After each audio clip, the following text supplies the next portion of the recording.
Hello everyone, welcome back to our exercise series for chapter 10 of our managerial accounting course, ACCT 428. In this video we're going to be looking at exercise 10-7a. So let's read the question together. It says Rolla Company has a choice of two investment alternatives. The present value of cash inflows and outflows for the first alternative is $125,000 and $100,000 respectively. The present value of cash inflows and outflows for the second alternative is $300,000 and $262,500 respectively. Required, rounding our computations to two decimal points. A, calculate the net present value of each investment opportunity. So let's start with that. Simple enough, straightforward. Okay. Let's call this alternative 1.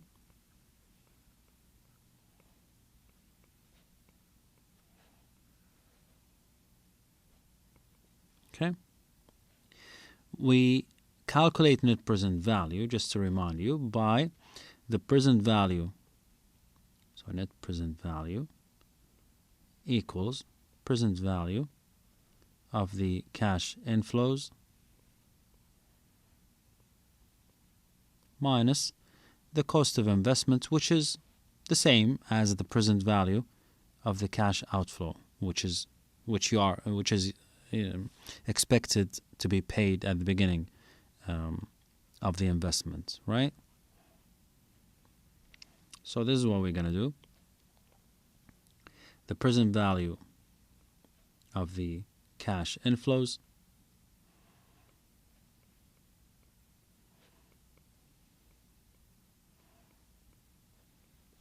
for the first alternative is 125,000. Okay.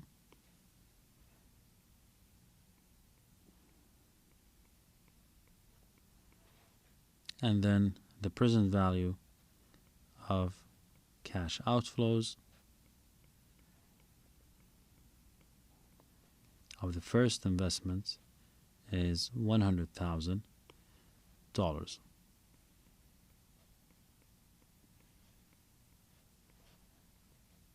Okay, which means that the net present value for alternative 1 should be equal to the difference, which is $25,000 in this case. Okay, so that's part A completed for alternative 1. Now let's do alternative 2.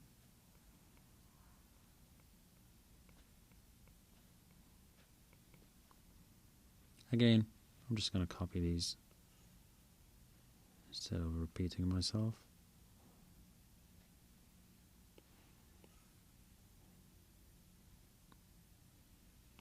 Okay. The present value of cash inflows for the first investment, for the second alternative investment is $300,000.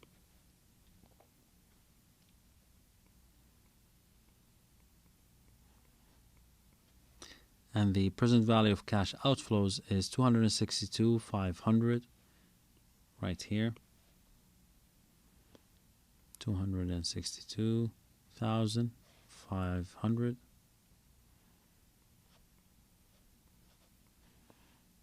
Which means that the net present value is going to be the difference. We're going to need the calculator here. 300,000 minus 262,500. That's going to be 37,500.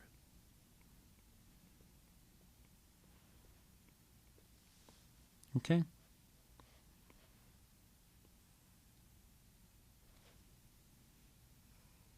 So that's part A done.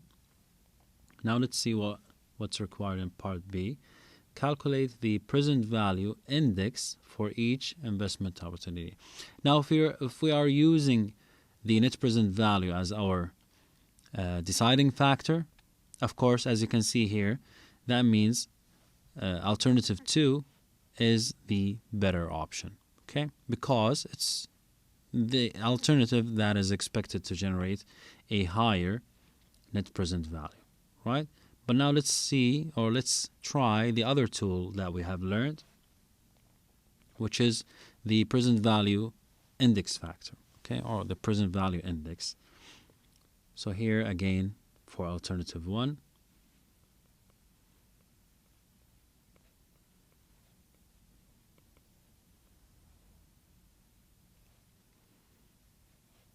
I'm going to write down the formula just like we've done before. Just to the side here, the present value index equals the present value of cash inflows divided by the present value of cash outflows.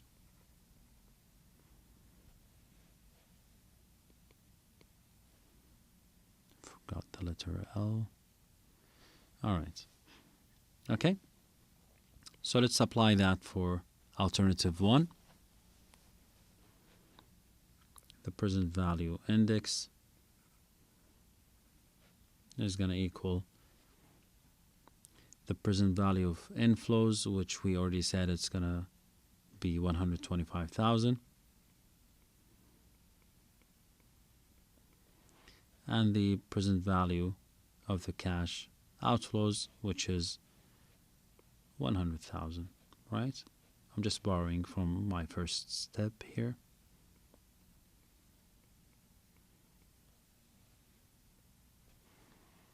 All right. And of course, these are simple figures. If we do this division, it's going to be 1.25. Don't do that again in your exam. Just use a calculator, confirm, make sure that you got the right result. I'm just doing this for shortcut purposes. Alternative 2, we'll do the same thing. Present value index for alternative 2 is going to be $300,000 divided by 262,500.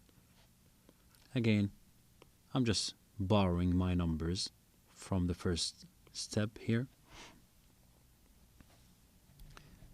Going back to the calculator, 300,000 divided by 262,500.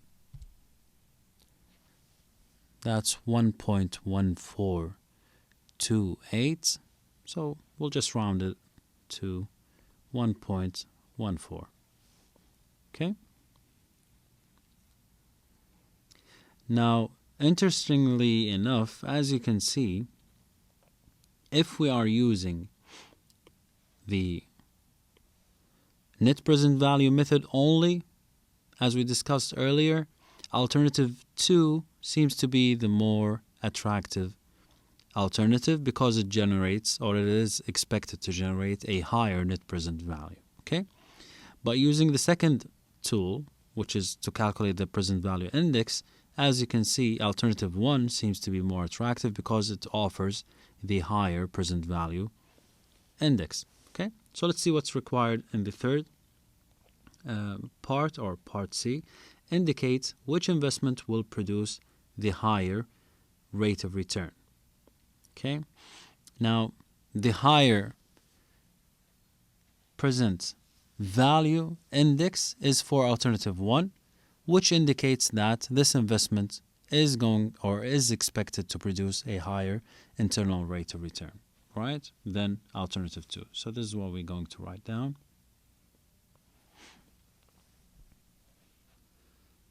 Let's say because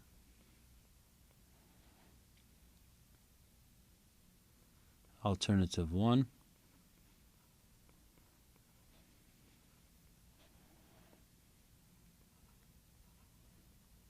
or sorry, not offers, let's say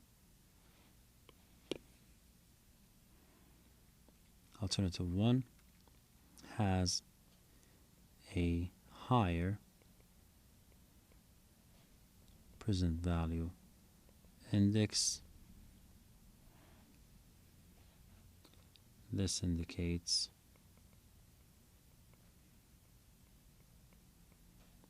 that this investment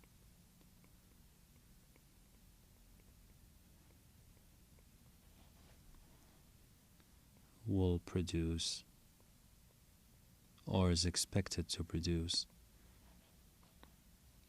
a higher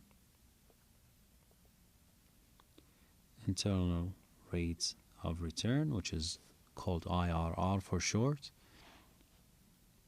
than alternative 2. Now, why is this? Just take a minute here to explain this a little bit more. Even though the first alternative is offering, or is expected to offer, or to provide us with a lower amount of net present value than alternative 2, but alternative 2 is only providing a higher net present value because of the sheer size of the project. Okay? So notice that the amount that the business or the company needs to invest in order to achieve this net present value is much greater than what they would need to invest for alternative 1. It's more than double. It's $262,500, whereas for alternative 1 they only need to tie down or invest $100,000. Okay? That's why in these cases, when we have two investment opportunities of two different scales, meaning that they require varying amounts of initial investments, in order to compare them, it's a lot better or more accurate. It's more accurate to use present value index indicator instead of just depending on the net present value. All right? Because think about it. If the company, instead of investing in this alternative, invests in this alternative 1, they're going to have a lot more cash remaining, or more cash on their hand to put towards other investment opportunities. Okay? They will have remaining over $162,500 that they could invest in something else. And that would also generate them probably a net present value to add on top of this 25,000. Okay, I hope this is clear. I'll repeat it in Arabic, hopefully to make it. Hopefully it will make more sense. على الرغم من إنه alternative 2 أو الخيار الثاني الاستثماري هذا راح يعطي أو يوفر للشركة net present value أعلى من alternative 1، إلا أنه هذا الفرق أو هذه الزيادة في net present value مردها إلى حجم الاستثمار أصلا. هم في هذا الاستثمار أو الالترناتيف 2 راح يحتاجون أنهم يعني يستثمرون أو يدفعون مبلغ 262,500، وهذا المبلغ أكبر بشكل كبير من 100,000 المطلوبة للاستثمار الأول أو للخيار الأول. أوكي؟ فبالتالي نلاحظ أن البريزنت فاليو اندكس يعكس لنا أو يظهر لنا جودة الاستثمار أو جودة الاستثمارين مقارنة ببعض على يعني بدون الأخذ بعين الاعتبار أو بإسقاط فارق حجم الاستثمار الأولي. أوكي؟ حجم الاستثمار الأولي هنا نلاحظ أنه أكبر بشكل كبير في الالترناتيف 2. أوكي؟ وإذا اعتمدنا فقط على النت بريزنت فاليو ما نلاحظ هذا الشيء، أو قد لا أو قد يغيب عن بال صانع القرار في الشركة. لكن البريزنت فاليو اندكس توحد هذا الأساس، بدل ما احنا نقارن استثمارين بأحجام مختلفة ونبني فقط على النت بريزنت فاليو، قيمة الكاش اللي راح يصفالنا من هذا الاستثمار، نقدر نقارن الاستثمارين رغم اختلاف أحجامهم عن طريق البريزنت فاليو اندكس، وبالتالي نرى أنه alternative 1 في الواقع هو اللي راح يحقق لنا عائد أفضل من alternative 2. والفاض الفرق بين هذه 100,000 وال262,500 على الغالب أنه الشركة راح تستثمر في شيء ثاني، وأيضا راح يحقق لهم عوائد، أو راح يحقق لهم net present value راح تضاف على 25,000، وبالتالي قد تتجاوز حتى هذه 37,500. Okay. This is how you do a similar exercise. It is straightforward. يعني the requirements, as long as you know these two formulas, okay, should be straightforward, and you should find it easy to calculate. I hope that you found this video useful, and until I see you in the next exercise tutorial, inshallah, take care.